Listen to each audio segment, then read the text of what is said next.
Orasyo Imperata para sa COVID-2019.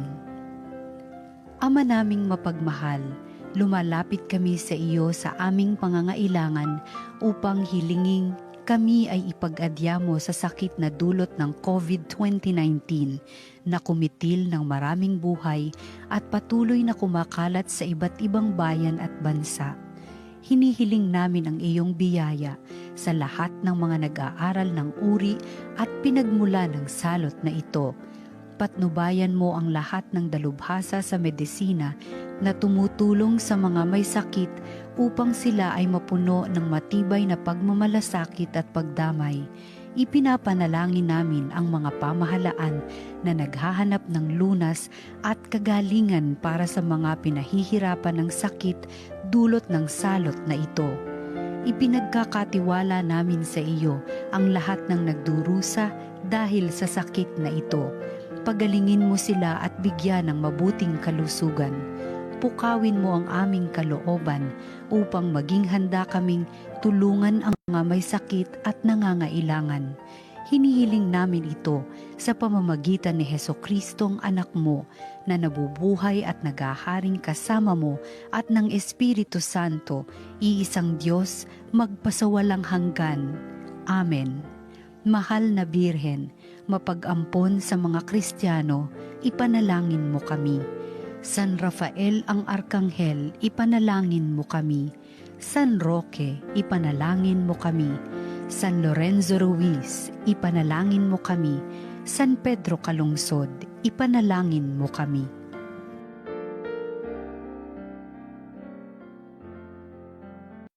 Oras. Mapapakinggan ang programang walang personalang trabaho lang anytime, anywhere, worldwide. Basta't may internet, pwede ka nang tumutok saan mang dako. Napapanahong mga balita, buhat sa lokal, national at international. Bibigyan daan din ang mga pagbati mula sa inyong mga mahal sa buhay sa ibayong dagat. Sapagkat ang palatungtunang ito ay para din sa ating mga kababayang OFW. Ito na ang inyong pagkakataon. Reklamo, sumbong, issue at mga balita na mula pa sa ibang bansa. Mali na papaabot sa bawat Pilipino. Pwede rin ulit-uliting panoorin sa YouTube. I-type lang ang Radyo ng Masa, Entertainment Net Radio. Walang personalang trabaho lang. Online Net Radio. Kasama ang kakampi nyo sa radyo, veteranong broadcaster, Ronald Mula. Ngayon, inyo nang mapapakinggan ang programang walang personalang trabaho lang.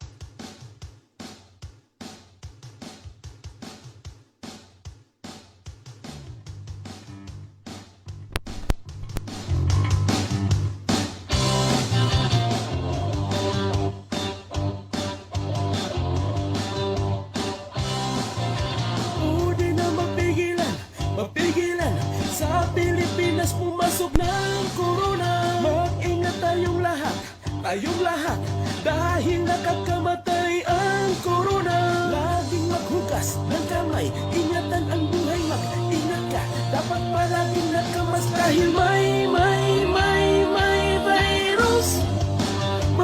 May corona.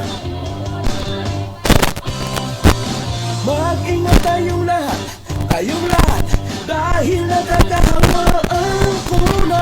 Iwasan ang pumasyal sa mga lugar, mag-ingat sa mga taong may corona. Laging maghugas ng kamay, ingatan ang buhay, mag-ingat ka. Dapat palaging nakamas dahil may virus. Okay, isang mapagpalang araw ho sa aming mga giliw na tagapakinig mula Luzon, Visayas at Mindanao. Araw ho ng Sabado, ikalabing isa ng Abril 2020. Ang inyong lingkod, kaagapay niyo po sa serbisyo publiko, Ronald Bula. Nagaanyaya. Samahan niyo po ako sa lubho ng isang oras na balitaktakan. At siyempre, kuro-kuro. Siyempre dito lang ho sa programang walang personalan, trabaho lang. Pilipinas pumasok na ang corona. Siyempre dito lang ho sa impila ng radyo ng masa, Dahil Entertainment Net Radio. laging maghugas. Worldwide po tayong mapapanood at mapapakinggan. Dapat palaging nakamasday. Kaya doon ho sa aking mga FB friends, May virus. mga chatmate,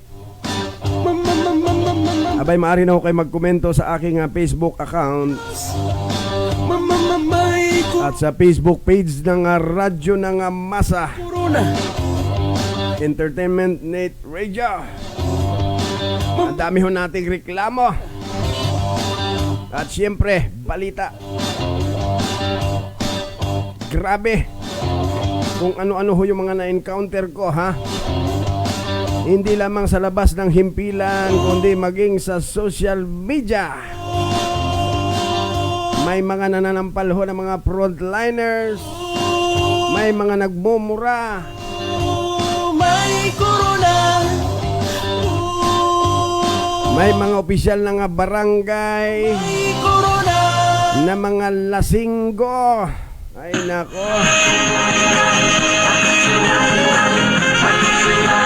At nakuha pa ko nga makipagtalastasan sa mga checkpoint.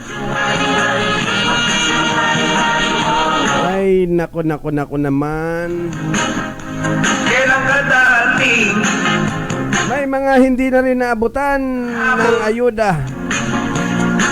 Pero may mga nakikita ko kanina, oh. Merong isang barangay chairwoman, ha? Parang si parang alkalde ng Agapan. Erning, ha? Iming Pascual, oo. Yung barangay chairwoman, ha? Hindi ko nga lang nakuha yung pangalan. Sa'yo'y naghihintay. Ang galing ho niya, oh, ha? Abay, nakabuntot ho yung sangkaterbang mga buhay na manok, ha? Isa ho niya ibinibigay sa kanya mga kabarangay. Tulad mong kampanya. Yan ang mga leader. Ay dumalaw. Yan ho ang mga kailangan ho natin. Bakit ngayon na nga? Ay, nako. Si Mayor naman, Iming Pascual. Abay, akala nyo ba naman tinanong pa yung kanya mga kababayan Mayor, kung ano ang gusto nyong ulamin bukas. why are you so Akalain mo ba naman 2 truck ho yata, ha? You heard me. Ng Pampanga sa base, ha? Yung kanya hong binili. At ang katuwiran ho ng alkalde, pira nyo ho ito, ha? Ibabalik ko lang ho sa inyo. Yan ho ang leader. Pag walang trabaho, ito'y sakripisyo. Mga reporters, standby muna, ha? At tabayanan ho natin ang report ng ating mga reporters Trabaho. na nasa labas ho ng himpilan Kung kami tulog, na nangangalap ho ngayon ng balita walang na kung saan dyan daw ho sa bahagi ho ng Oriental Mindoro ang iyong pangalan. hanggang ngayon daw ho lalo raw ho nga humihigpit, ha? Yung mga checkpoint ho sa kagawad ho ng media.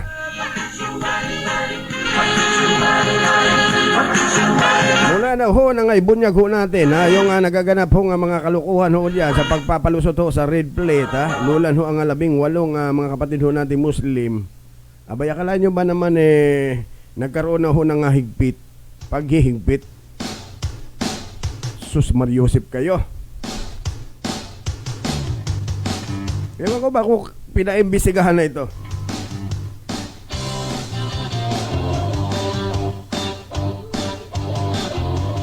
Dapat maimbestigahan ito. Meron ho dyan mga kapatid ho natin sa hanap buhay, ha? Ang lalaki na ho ng kanilang mga company ID, ha? Mag-ingat tayong lahat. Tayong lahat. Pati ho yung issue ho ng Presidential Communications Operations Office, ha? Na Media Pass ID. Akalain mo ba naman, pati ho yung kung ano-ano daw, binubulat-lat ng checkpoint. May virus. Rehistro, lisensya, Corona. side mirror, plaka, Mag-ingat at ang masakla, pinatatanggal pa ho yung helmet, ha? dahil nakakahawaan. At kung ano-ano yung mga kinakalikot, sus Mariosip naman, maling-mali ho yan na mga sir. Mag-ingat sa mga Dapat meron ho tayong kakukulang search warrant bago ho tayo mangalkal, ha? At alam nyo ho yan. ingat ka. Dapat pala Pangalawa, nasa krisis ho tayo. may Kahit ho yung paghipo ho sa parte ho ng katawan ng inyong mga hinaharang, wag nyo hong gagawin ho yan. Baka mamaya isa ho sa inyo ang carrier. Kung hindi man kayo ang carrier, mga frontliners, yung mga hinaharang ho ninyo. Lawakan nyo ho yung inyong mga pag-iisip, mga sir, mga madam, ha? Kaya ho marami din ho mga nagagalit. Abay, may mga arugante rin ho mga frontliners. Actually, hinangaan ho natin ang mga yan dahil kapareho ho natin yan. Yan ho ang mga bayani ng bansa. Pero wag naman ho sanang ganon. Ilagay ho natin sa maayos, ha? Sa Pilipinas, Kung ano ho yung protocols ng gobyerno, guidelines, sundin ho natin. dahil nakakama Hindi ho porke kayo ho yung nasa kapangyarihan. Basta-basta na lang ho ganon. Wag ho ganon, ha? dapat palaging nakamas dahil may virus. Marami na ho umaangal ho diyan, ha? Sabi ho nila, bakit ho ganon, Sir Ronald Bula? Bakit ho yung 18 katao na pinick up ho nila, ha? Pinapapick up ho nila doon sa bayan ng Puerto Galera. May corona. Abay, sinasaluduhan pa ho pagdating sa mga checkpoints sa Sumar Joseph. Samantalang malinaw na malinaw ho yung paglabag, ha, sa Enhanced Community Quarantine, ha, na ipinapatupad ho ng ating gobyerno. May corona.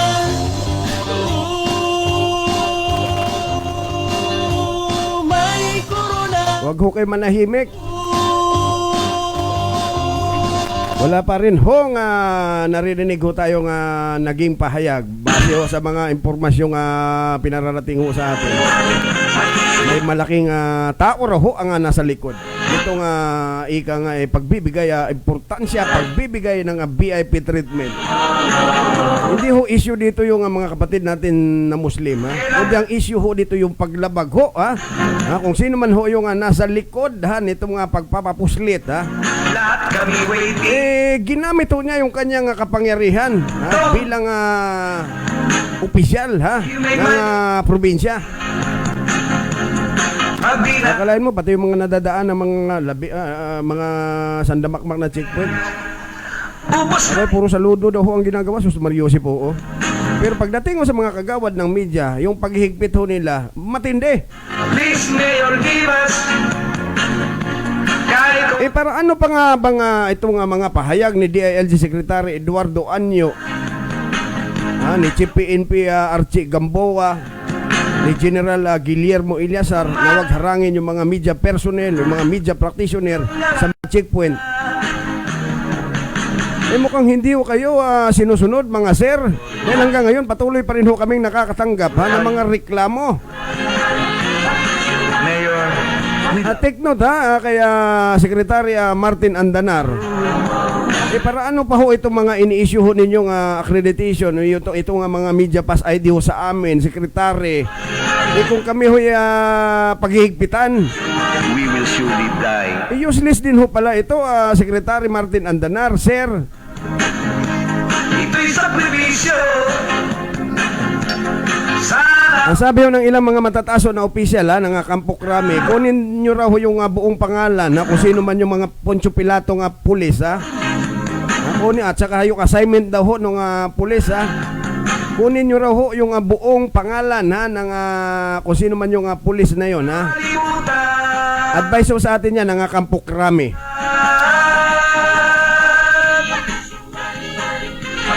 Krisis ho ngayon, sus Mariosip kayo, oo. Pare-pareho lang ho tayong naghahanap buhay. Pare-pareho lang ho tayong tumutupad ho sa ating tungkulin, bilang mga frontliners.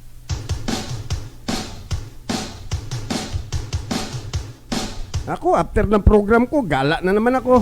Hanap na naman ho ako ng mga magagandang balita. Mga masasalimot na balita. Ang tinding nga nung mga na-encounter ko sa social media, lalong-lalo na ho yung mga nagkokomento sa page ng radyo ng Masa. Halos murahin na ho kami, ha? Kung tawagin ho ako, stupido, walang hiya, gago. Ganon, ha? Nakakamatay Dahil ho ito doon sa video ho, nakuha ng aking reporter dyan sa Timog Avenue, sa Quezon City, na si Bashir Sahi.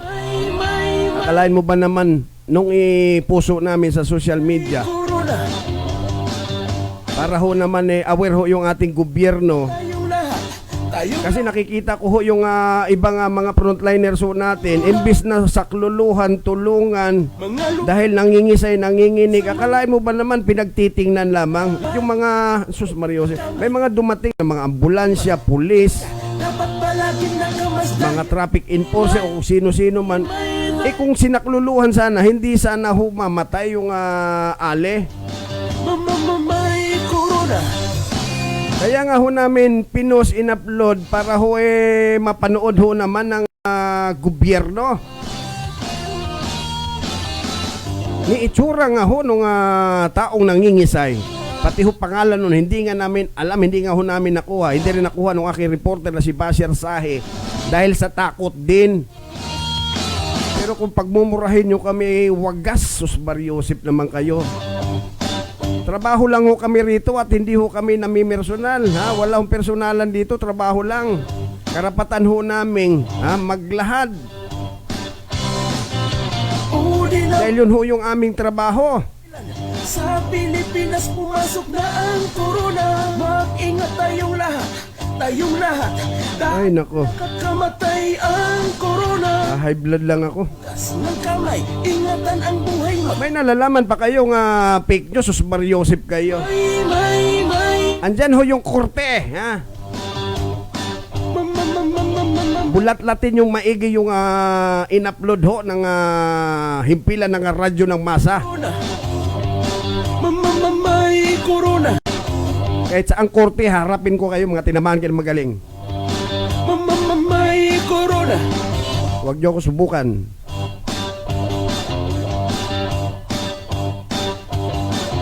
Ay nako. Okay, tuloy-tuloy lang ho tayo. Mga reporter, standby muna, bago ako uminit batiin ko muna yung aking mga viewers na nakamonitor ho ngayon. Oras ho, 10 kapuluan, ganap na hong alas 2:47 na nga nagmamadaling hapon.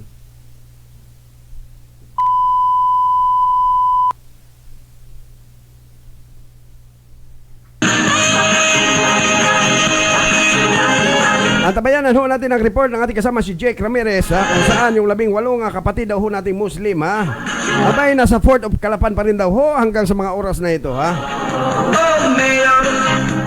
para daw ho antayin ay yung abiso ho sa kanila Umaga't hapon. Tawag ka kasama Jake Ramirez. Okay, nasa linya na ho ang ating kasama si Jake Ramirez kung saan yung 18 daw ho kapatid nating Muslim na na-rescue ho mula ho Puerto Galera patungo hong Calapan. Ilang araw na ho itong naka-standby hanggang ngayon daw ho ay nasa Fort of Calapan pa rin. Pakireport mo ngayon kasama mga Jake Ramirez. Sa programa walang personalan, trabaho lamang. Sa kasalukuyan, ang 18 Muslim nating mga kapatid ay kasalukuyan nasa pirpad ng Calapan City. Na kung saan habang inaantabayanan ang kanilang request from Malacanang na para sila ay makauwi sa kanilang mga tahanan. Samantala kasama Ronald ay pinutoy na rin, ang masakit dito kasama Ronald ay pinutoy na rin yung supply ng pagkain ng provincial government sa kabila ng mapakamahal ng bilihin dyan sa Calapan Pier. Dahil umano, pinutoy ito dahil umano na sila ay hindi quarantine at sila ay nagtatravel pauwi sa kanilang mga lugar. Kaya sa kasalukuyan kasama Ronald, nananawagan yung mga Muslim na nakikiusap na sana sa provincial government ay huwag na lamang putulin yung supply ng kanilang pagkain sapagkat masyadong mahal ang bilihin sa pier. Sa kasalukuyan ay tanging ang Philippine Guardians Incorporated lamang ang sumusuporta sa kanilang mga pagkain katulad ng mga itlog at mga pang mga bagay na may abot ng Philippine Guardians. Na kung saan ang ating kasama sa Guardians ay isa ring Muslim. sa kasalukuyan ay habang inaantabayanan ang order sa Malacanang na nagbubuhat kaya Secretary Pino na isa ring guardians ay pasamantala silang nananatili diyan sa Calapang Port area na kung saan hindi sila halos nakaliligo at kulang talaga yung pagkain at pinangambahan din nila na hindi sila makalusot diyan sa Calabarzon sapagkat masyado nga may kityan pero ang inaasahan na lamang nila kasama Ronald ay itong galing Malacanang yung passes to travel na iniintay nila hanggang sa kasalukuyan. At sana nga ay galing sila sa Boston, subalit sa layo ay mali magbigay ang provincial government ng mga pass para ito ay makapag-travel. Kaya nakakaawa. Kasama Jake. Nangyayari. Kasama Jake. Okay, kasama Ronald. Kasama Jake, bukod dyan sa 18 mga kapatid nating Muslim, may mga na-stranded pa ba bukod sa kanila kasama Jake? At may mga supply din ba bukod sa pagkain? May mga cloth ba, damit na para naman suotin nila, makapagpalit at makapaligo na rin? Alam ko malakas ang tubig dyan sa Port of Calapan. Bumibili sila kasama Ronald. Wala naman sila kasama dito. Maliban doon sa 18 Muslim nating kapatid. Yan na ang problema kasama Ronald. Sila na mismo ang bumibili ng pagkain dahil yung supply ng goods ay pinutol na ng LGU sapagkat ang kanilang katuwiran ay hindi daw naman sila under quarantine. Kaya sila mismo ang bumibili ng kanilang pagkain na makbukan naman ang mahal. Alam natin ang peso dyan sa Calapang Port kasama Ronald. Go ahead, kasama Jake. Ang nangyayari na, ang inaasahan na lamang nila ay ang hinihiling nila sa provincial government at sa mga concerned citizen ay magkaroon sila ng pagkain may lamang habang inaantabayanan nila yung passes nila galing Malacanang. Pero hanggang sa kasalukuyan ay wala pa rin, kahapon pa rin ito na naghihintay. Pero hanggang sa ngayon wala pa rin na dumarating. Kaya ang pag-asa na lamang ng mga kapatid natin Muslim kasama Ronald ay yung sila ay mabigyan ng kahit kaunti na supply ng pagkain. Alam mo kasama Ronald, sabi nga nila, hindi sila magkakagalit dito kung hindi sila nakuha doon sa Puerto Galera at inasabi nila na sila makakauwi sa kanilang mga tahanan. Hinihiling din nila sana kung hindi sila makakauwi ay maibalik sila sa mosque dahil sa Barangay Tibag, subalit ayaw naman pumayag ng mga residente at kapitan na kung saan may pinipituso sila na hindi sila pwedeng tumulol sa nasabing barangay kasama Ronald. Kasama Jake, total na-quarantine na ang mga yan, ano? Na-quarantine na sila kasama Jake? Hindi nga kasama Ronald, kaya nga pinutol yung mga food supply, hindi sila kabilang sa quarantine. Bakit daw ganun? Anong pahayag naman ng city government?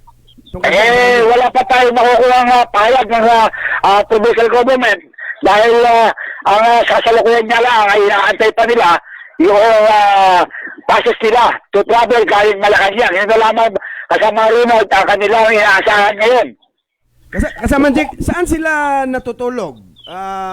Ngayon, kasama Jake, saan sa port ng sila natutulog? Meron silang temporary na hinihimpilan diyan sa port ng Calapang. Kaya lamang ay tapos na sila. Alam mo naman lahat yan, binibili, tubig, lahat ay pagkain.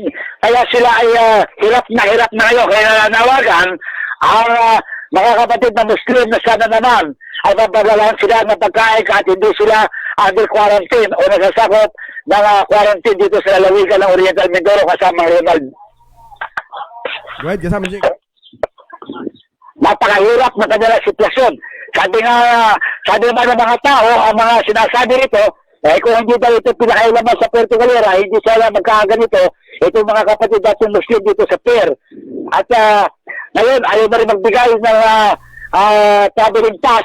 Ang lokal na pamahalaan, nagtatakot sila umano, na sila ay makasuhan. Pero kasama Ronald, ay may kaso na sila eh.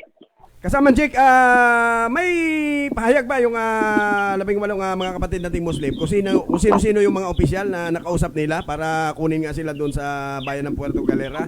Dahil nito Wala sinabi pare, general. Sinabi niya pare ay provincial government at sa ating mga LGUs dito sa Calapan ay wala na nagbibigay sa kanila ng supply.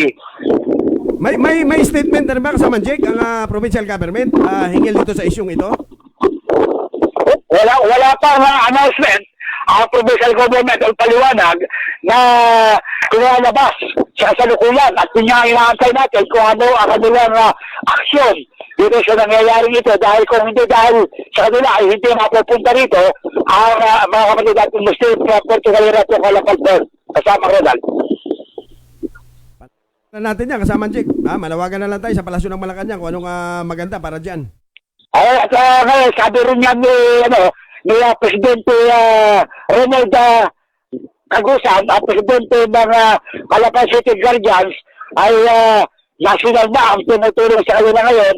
Kaya yun na lamang kayo ng pag-asa kung sila yung makakalis. Pagdating na malood na kanilang travel order, galing Malacanang ay may posibilidad na sila ay makatravel. Pero palagay ko kasama nila talaga sa Calabarzon, baka hindi rin ito makalusot kahit na mayroong travel ito para Malacanang dahil ito ay isa na rin lagtad na paglabag din sa Kalantin na pinairal ng ating gobyerno kasama Ronald.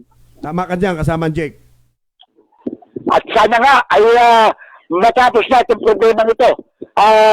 Kawawa naman at tao rin naman itong mga ito na nagugutom, kagandahan lang ang kagustuhan lang ang makauwi sapagkat malapit na ang Ramadan dahil ito po amir lahat nagtuturo ito ng mga religion ng aral ng Muslim ko kaya gusto nila makauwi sa kanilang tahanan. Kasama rin ito lamang ang ating update. Sandali lang kasama Jake. Kasama Jake, nandiyan ka ba ngayon? Nakausap mo ba yung 18 mga kapatid nating Muslim? Ano ang naging mission nila doon sa sa bayan ng Puerto Galera? Bakit sila naroon kasama Jake? Ay nagtuturo sila kasama rin kasi nga mga amir sila lahat ay nagtuturo sila ng mga aral na isang buwan na sila dito bago dumating ang lockdown ay makikita sila isang buwan dito inabot lamang sila ng lockdown kaya hindi sila makauwi sa kanila. Ilang pangyayari na pare at sinabi naman sa hapon niya na yung travel nila yung naunang nalataya na kanilang travel pass ay medyo may pagkakamali pero inaayos na rin po ito kahapon at nabigyan na ng aksyon pero hanggang sa silakuya kaya inaantay na lamang nila yung galing Malacanang na travel order para sila ay makaalis ng Calapan kasama Ronald. Kasama Jake, may mga impormasyon na tayo na may mga pinarating sa atin. Itong 18 mga kapatid nating Muslim, may mga dala-dala daw itong sulat galing sa isang task force ng Palasyo ng Malacanang. Sino kaya lumagdag doon? Kasama rin na yun ang nag-request doon sa provincial government na sila ay pauwiin na nag-grant naman ng provincial government. Kaya nga lamang ay nagkabukoy na ito. Kaya ito nagkagawin natin itong problema na standard sila dahil nga napicturan yung 720 na pag-aari naman na sa kunang luzon na nagmamalasakit para ihatid dito sa Barangay Tibag para maiwasan yung mahawa ito ang ating mga kapatid na Muslim at nakaiwas sa coronavirus kasama Ronald. Right. Oo. At yun na nga, ang naging dahilan, kaya sila na-stranded, ay problema ngayon, nung madala dito sa Calapan, nung ito magkaroon ng problema, ay ayaw na itong bigyan ng travel pass. At nakakambagay yung ang ideyo na sila ay makasuhan ng Pangulong Duterte sa paglabag sa community sa enhanced community quarantine na kung saan ay una na bilabag ng provincial government kasama Ronald. Go ahead, kasama Jake. Okay, kasama Ronald, yun lang ang ating update mula dito sa lungsod ng Calapan. Ang inyong likod nag-ulag para sa walang personal lang, trabaho lamang. Kasama Ronald Bula. Ito po yung likod, Jake Ramirez, ng presidente ng Oriental, ng Mimarupa Puerto Press Corps, nagbabalita para sa Radyo ng Masa. Okay, maraming salamat sa iyo kasama nga Jake Ramirez, ang Pangulo ho ng Mimarupa PNP Press Corps, kung saan ang 18 mga kapatid nating Muslim na sinundo, kinuha doon sa bayan ng Puerto Galera. Kawawang kawawa daw ho ngayon, ha? Bukod sa hindi na raw na nakakaligo, ay medyo hirap pa ho, ha, sa kanilang mga inaasang pagkain na dapat sana natutugunan ng pamahalaang lungsod ng Calapan at ng provincial government. Malaking usapin to ha. Akala nyo ba naman sasakyan ho ng provincial government yung ginamit ho para ho kunin yung ano. Ngayon wala ho tayong katugunan, wala ho mga statement na inilabas ho yung may ano na to. Kailan pa ba ito? May 4 na araw na kung hindi ako nagkakamali. Tabayanan din ho natin ang report ng ating kasama si June Tobias. Kung saan meron dong 4 na pasaway na pagala-gala. Inaresto ho yan ng mga otoridad. At yung report ho ni kasama Joseph Pulga ha. Kung saan yung ambulansya raw ho ha. Abay tinanggihan daw ho yung taong hirap na hirap sa paghinga ha. Sumasakit ang dibdib at umuubo ho. Akala nyo ba naman yung mga frontliners ha? Imbis na tulungan yung nagpasaklolong lalaki, abay nagpulasan, tinakbuhan daw yung Sus Mario Joseph. Antabayanan natin ang report na yan ng ating kasama si Joseph Pulga. Grabe Bakit ganun ha? Bakit ganun? We will surely die. Ang hirap, Okay, nandito na ha, sa linya ang ating kasama si June Tobias. ito'y sakripisyo.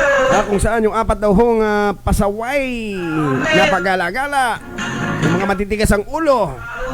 Ayan, inaresto ha ng mga otoridad. Tawag ka ulit kasama June ha. Basa-basa muna tayo ng ating mga viewers. Ayan si Risa Bula ha, dyan sa Misamis Oriental. Sabi niya magandang hapon po ha. Pakikalampag naman po ang kapitan or mayor dito sa barangay Malinta, Los Baños, Laguna ha. Wala na po kami makain, Sus Mario Joseph Mayor. Kapilyedo ko ito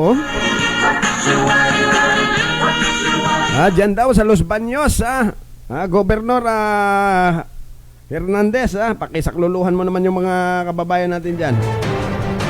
Okay, nasa linya na ho. Nagbabalik ang ating kasama si June Tobias kung saan meron daw hong 4 na pasaway na pagala-gala. Inaresto ho yan ng otoridad. Pakireport mo nga yan kasama nga June. Pasaway na lalaki ang tindog sa pulisya na nagsasagawa ng Oplan Task Force COVID-19 sa lungsod Quezon. Kinilala ang inarestong 4 na sina Romeo Singles, electrician, Rap Jason Haborne, 27 anyos taong gulang, binata.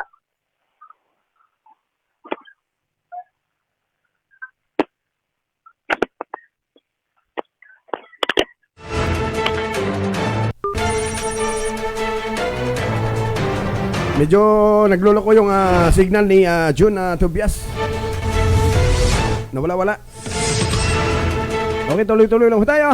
Oras sa 10 kapuluan. Ganap na ho ang alas 3 ng hapon ha. Nagmamadaling hapon. Ito sabi naman ho sa atin ni Weng Soriano Onyate ha. Sabi niya watching po here in Jeddah, Saudi Arabia. May mga na-monitor ako kanina sa social media ha. Yung ewan ko kung saan bansa ho yun. Naglulutangan lang ho yung mga patay na tao. Napakadami, Sus Mario Joseph, oo. O yan, nagbabalik na ho ang ating kasama si June Tobias kung saan meron daw 4 na pasaway ang inaresto ng mga otoridad. Pakireport mo yan kasama June, naputol ka kanina. Pasaway na lalaki ang tibog sa pulisya na nagsasagawa ng Oplan Task Force COVID-19 sa lungsod Quezon. Kinilala ang inarestong 4 na sina Romeo Ledesma, 32 anyos, single, electrician, Rap Jason Haborne, 27 taong gulang, binata, construction boy, Mark De Guzman, 32 anyos, vendor, at Sergio De Guzman, 38 anyos, tindero, pawang nakatira sa number 8, Virginia Street, Barangay Gulod, Quezon City. Ayon sa ulat, habang nagsasagawa ng Oplan Task Force COVID-19 ang operatiba ng Quezon City Police District, UCPD Station 4, sa pangunguna ni Police Corporal Juan Marcastelo at iba pang otoridad nang mamataan ang 4 na pasaway sa Along Sitio Aguadiente, Barangay Santa Monica, habang magkakasabay ang mga ito na mistulang namamasyal, gumagala sa Luneta Park na walang face mask na suot, naglalakad dakong alas 9 ng gabi, coffee hours na. Sinita at dinala sa kanilang barangay hall ang 4 na kilot para siyasatin. Lumitaw, walang maipakitang warranted pass ang mga ito na harap sa violation of Republic Act 1133A and Trans Quarantine for running COVID-19 epidemic social distancing ang sinumang lalabag sa ordinansa. Paalala ng pulisya at barangay, manatili sa loob ng tahanan at kung lalabas ay importante lamang ang pakay o galing suot ang face mask upang makaiwas sa virus. Para sa radyo ng masa, walang personalan, trabaho lang. Jun Tobias, reporting. Okay, maraming salamat sa iyo, kasamang June Tobias. O, kita nyo naman ha, 4 na pasaway lang ha, na lumabag doon sa Enhanced Community Quarantine, na umiiral ho ngayon ha. Kinasuhan ka agad ito ho, pero yung nangyari ho ha, sa Oriental Mindoro, malaking tao daw ho yung nasa likod, malaking opisyal ng nako po, Sos Mario Joseph, ng lalawigan. Wala man lang ho tayong nabalitaan na meron hong kinasuhan na dyan. Ano ba naman yan? Ganun ho talaga kapag karamihan naman nakukulong, yung mga may hirap lang ha.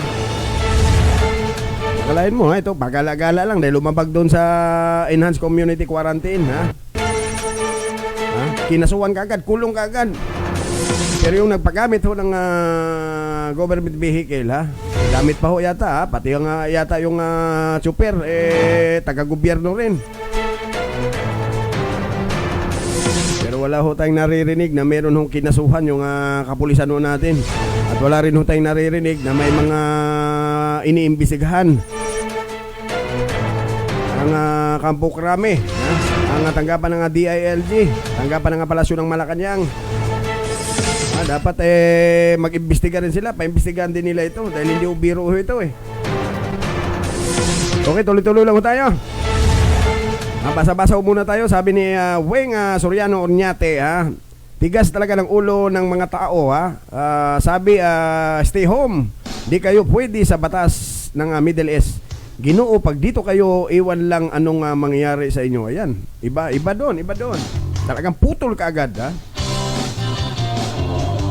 Yung report ni kasamang Joseph Pulgan, tabayanan natin ha, kung saan yung lalaki ha na humingi ng saklolo ha sa checkpoint ha, kung saan naroon ho yung mga frontliners ho natin, imbis na sakluluhan daw ho ha, dahil nahihirapang huminga, naninikip ang dibdib at umuubo, imbis na sakluluhan, abay nagpulasan, nagtakbuhan. Sus Mario Joseph, ang tabayanan ho natin yan ha. Ang report na yan ng ating kasamang si Joseph Pulga. Dyan daw ho yan sa lalawigan ng Batangas. Ay nako, kita nyo naman yung nangyari sa Timog Avenue ha, kaya Quezon City, corner Tomas Burato ha. Ang dami ho mga nag-usyoso.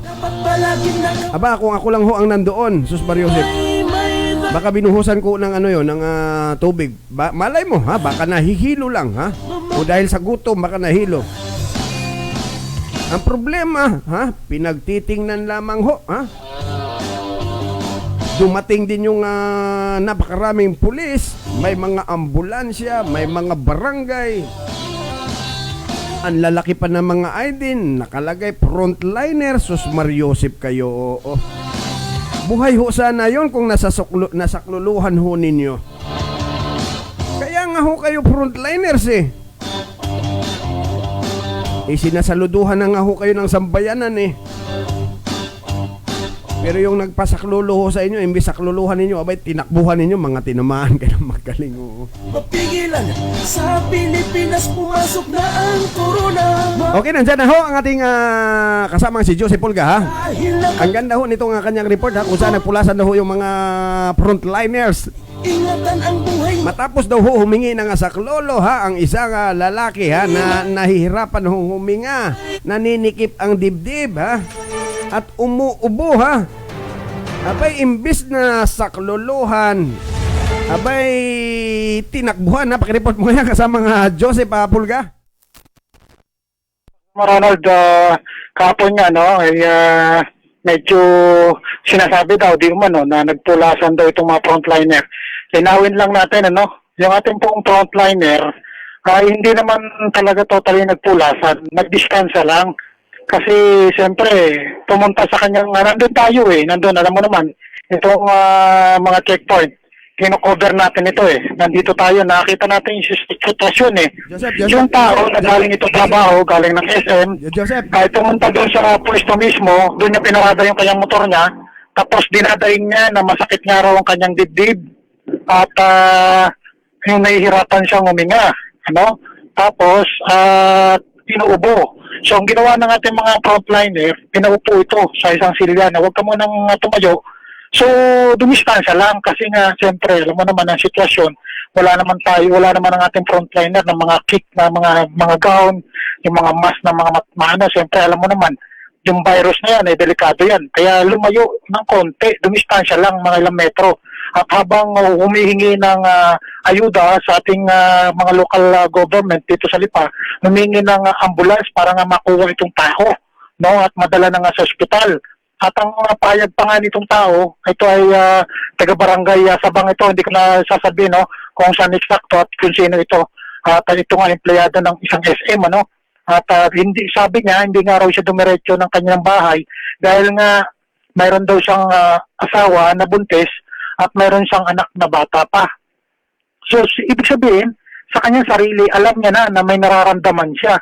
So, ang ginawa ng mga kaibigan natin, mga frontliner, ng ating mga kapulisan, mga TMD, at yung mga barangay official, dumistansya lang ng konti para nga i-crowd yung tao, ialalayan yung mga tao na ng mga naglalakad kasi tabing kalsada ito Ito yung pinaka-entrance mismo ng bayan. Ito yung sinasabing alabasan nito at pasukan ng mismong bayan. So madami ang dumadaan dito mga tao, no, na yung may mga mangilan-ngilan na may pinupuntahan nung bumibili ng gamot kasi nandito rin yung bilya ng gamot Nandito rin yung isang mga mercury. Kaya inaalalayan ng mga kaibigan natin sa frontliner na huwag dumikit doon, na umiwas. Kinokordon, yun na yung lugar. So, hindi naman na sinasabi, nagkamali lang siguro sa nailagay na caption na nagpulasan yung mga frontliner. Alam mo naman, ang frontliner natin, nakataya ang buhay niyan Wala ang iba kasi dyan, lalo na yung NGOs natin, yung primo, wala ang mga swahod dyan. Ay tumutulong mo sa bayan yan. Kaya, ang nangyayari ay napasama pa ang barangay nito, itong barangay 9. Kaya po, ang kapitano dito, humingi ng ayuda sa barangay, sa ospital na bigyan sila ng ambulance at pakunin na itong nandito. Abaho ang sinabi ng isang doktor, di umano, na kanyang nakausap, ay ang sabi daw, di umano, ay pauwiin daw itong pasyente at bigyan na lang daw ng gamot. Ang sabi, kaya parang nadismaya itong kapitan. Hindi niya malaman kung anong gagawin niya. Kasi wala namang itong barangay naman to, maliit na barangay ito Maliit lang naman ang service kanila, tricycle lang. Ay saan paano nila ikakarga yun?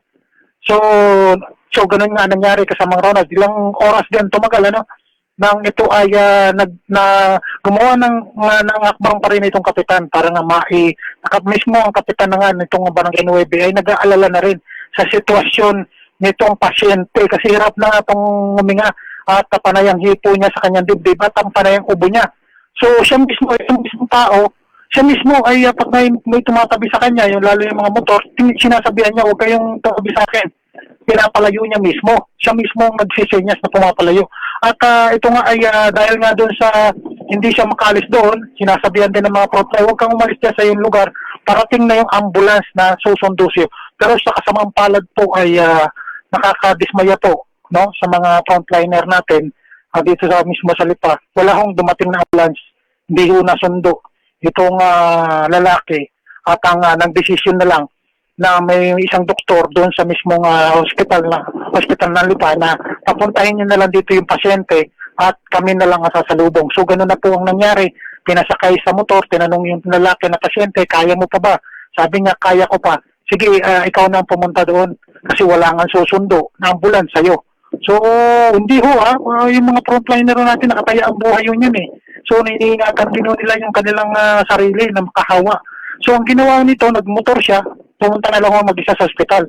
So, ang ginawa ng tropa, ng mga frontliner na sundan, baka mamaya makapagtanong pa doon, at makapagtanungan niya ay makahawa pa siya. Pero hindi naman natin sinasabi pa na positive na ito, no? Wala pa namang sinasabi na positive. Ito, sinundan, no? Na isa na nga tayo doon, no? Kahit nga tayo, hindi natin gawain yan, eh. Tayo po ay sumunod na rin doon na may dumating na barangay patrol dito na nagmagandang loob. Sumakay na ako doon. Sige, ako na pupunta. Titingnan ko na lang ang kalagayan nito. So, pagdating mo natin doon, nakita natin mismo, pero hindi ko natin trabaho ito. Tayo ay nagmamagandang loob lang po sa paraw dito sa Kobe, sa Lumalaganap. Pinuntaan natin, sinundan natin yung tao na ina-admit naman po na nabigyan naman ng ayuda ng ating mga doktor at pinaklear natin yung lugar. Sabi ko doon, huwag niyong lapitan, lumayo ang distansya niyo kasi may dinaramdam yan. At yung motor na kanyang dala, ano yun na kagad, i-disinfect niyo na kagad. So, ganun nga po ang nangyari. No, Kasamang Ronald, ang pinaka-matindi dito ay sabi nga ng kapitan, kung ganun pala ang mangyayari dito, kung talagang lalala pa ay ang ambulance pala ng Lipa ay hindi maasahan. So, masama ang loob ng kapitano dito. Hindi tayo nagpupuri, hindi natin. Nandito kasi tayo, nakikita natin ang sitwasyon eh. Joseph, nakikita natin ang sitwasyon. Yes.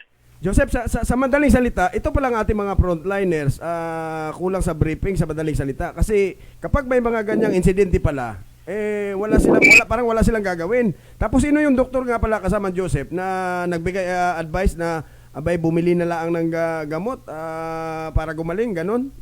Kasama Joseph?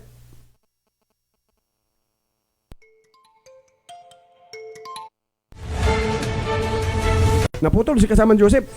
O ito nagbabalik Joseph. Sa madaling salita pala kasama Joseph, ito palang mga frontliners natin diyan sa Batangas.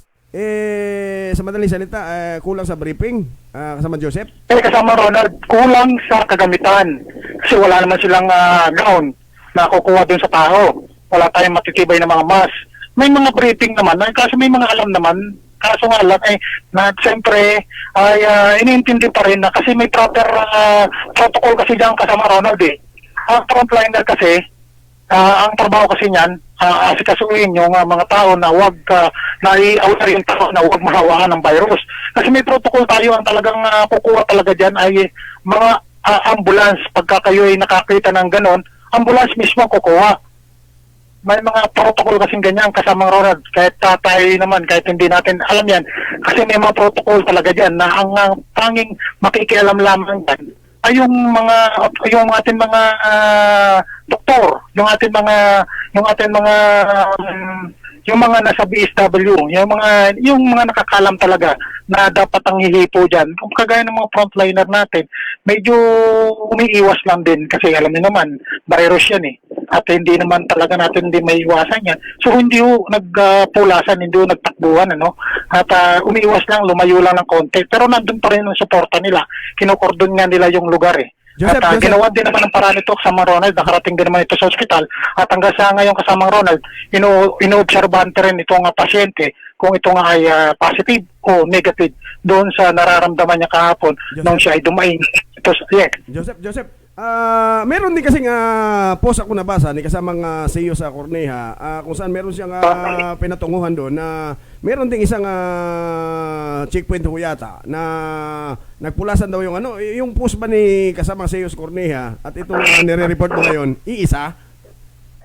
Ay parang yung post ni kasamang CEO ay parang iisa yan pero parang gusto lang ilinawin, palilinaw. Binuran niya na yan kung hindi pa nagkakamali Binuran niya na yung post niya At parang gusto lang linawin na yung pangyayari nga ay nagkamali lang, no? Hindi siguro, hindi ganon. Kasi nandun din tayo sa mga Ronald nandun din tayo nung mangyari yun eh.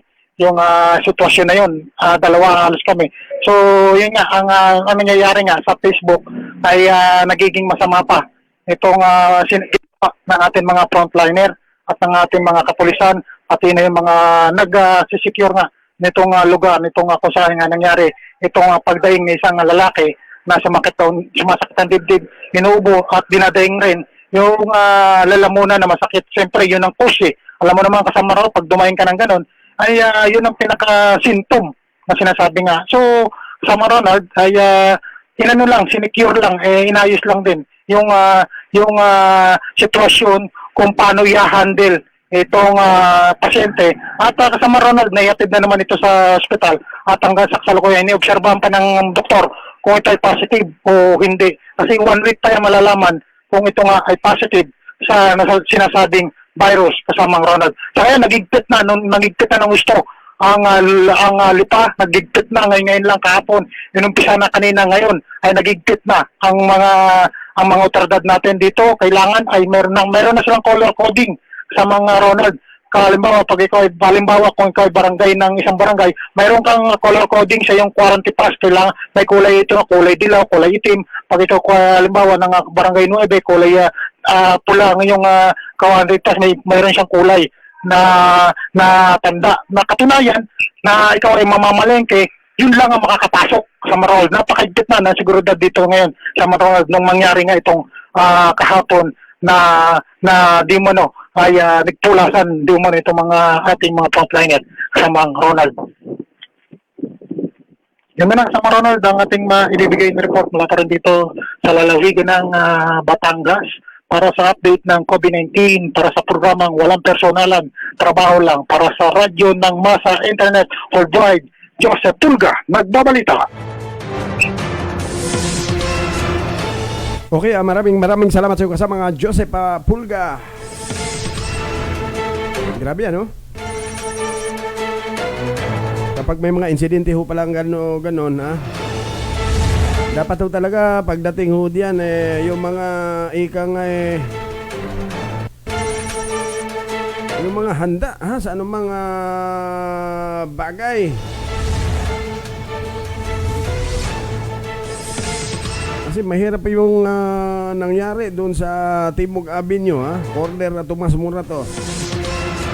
Akala nyo ho ba naman tinitingnan lang ho yung babae. Sa tansya ko nasa mga edad yun mga 20 pataas. Medyo bata pa.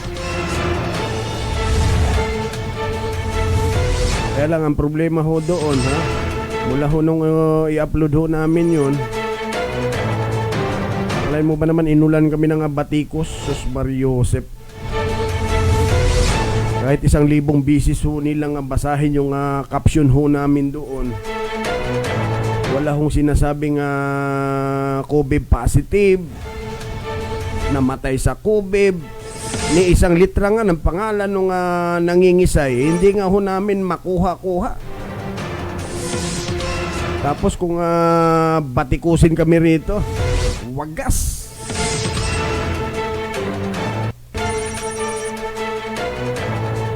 Okay, tuloy-tuloy lang po tayo.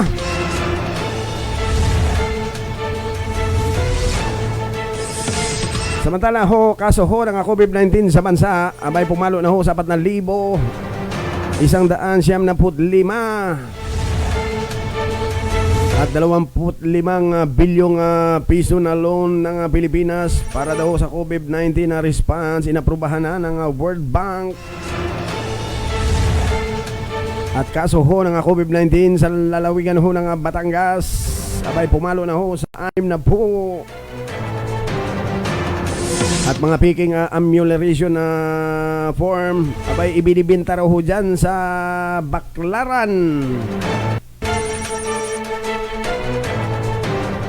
Samantala, Pasay City Mayor Amy Calixto Rubiano nag-self-quarantine na.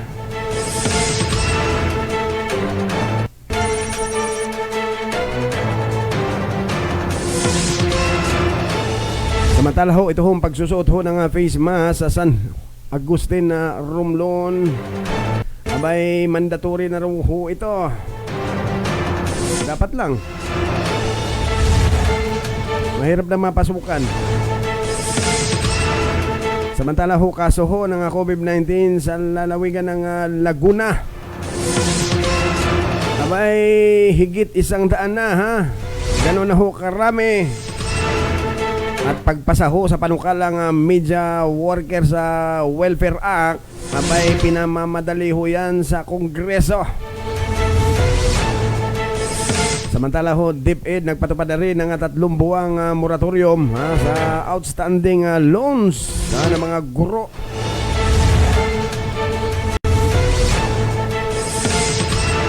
At bilang ho ng mga lumabag ho sa enhanced community quarantine, halos 100,000 na ha. Ayon ho yan sa Philippine National Police.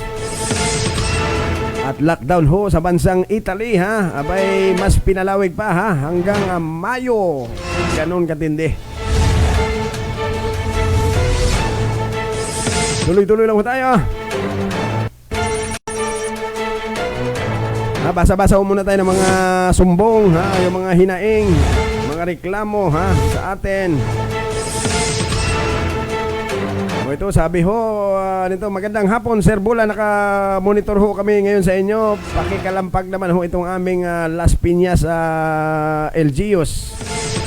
Mahigit 3 linggo na ho kaming lockdown, kahit anong ayuda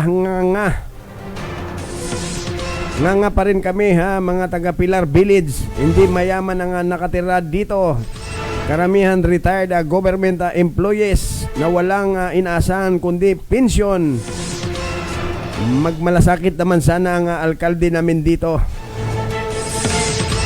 O ito pa, magandang hapon Sir Ronald, dito rin sa Admiral Road, Las Piñas. Sir Bula, since lockdown, 2 kilong bigas lang nakuha namin.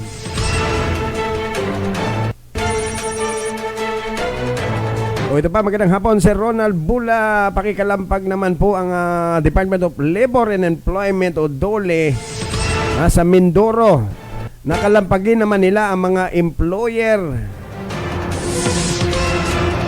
ng mga kumpanya dito. Kawawa naman kaming manggagawa kung aasa pa kami sa social amelioration na program ng gobyerno na hindi naman umaabot yata dito. I-apply na lang kami ng aming mga employer sa DOLE sa kanilang programang COVID-19 Adjustment Measure Program o CAMP. Ayun. O ito pa, magandang hapon Sir Ronald, sana po muling sa muling pagkabuhay ni Jesus ay mamatay na rin ang virus. Abay sana ha. O ito pa, Idol, tama ba yung ginawa na sa babaeng nagtatanong sa DSWD? Yung babaeng nagtatanong sa DSWD representative patungkol sa binibigay na subform ng DSWD, kung ano ang proseso. Akalain mong inaresto ng hepe na si Sherwin Esquivel. O ito pa, magandang hapon Sir Ronald Bula, nakamonitor ho kami sa inyong programa. Bugok po ang sistema. Pare-parehas lang yang mga taga DSWD at mga LGU magkakasabwat dito sa amin sa sitio Malaya, Barangay Mirbil, Parañaque City. Pumunta sila dito, di lahat ng mahirap binigyang pansin. Pinipili lang nila sa nag-guide na taga ritong inutusan ng taga-barangay Bugok rin ha, na sumusunod sa sinasabing stay at home. Dinadaan lang at di man lang kami tinanong o in-interview. Bugok na sistema ang karma, bahala na sa kanila. Mahirap din kami, dapat kasama kami sa ayudang yan. Huwag naman sana pairalin ang kabulukan. Tamaan sana ng kidlat itong mga opisyal na ito.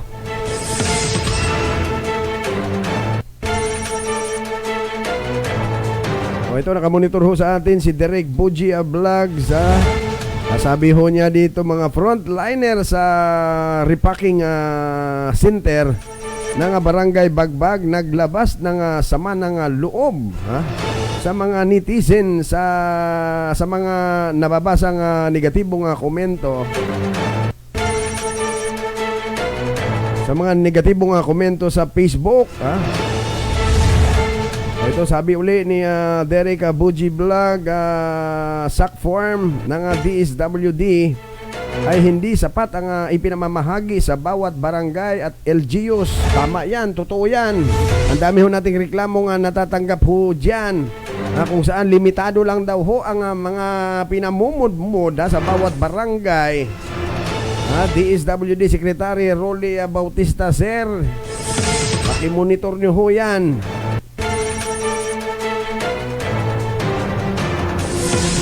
Ito, meron pa Sir Ronald Bula, pakikalampag po ang Malacanang sa Camarines Norte, Talisay.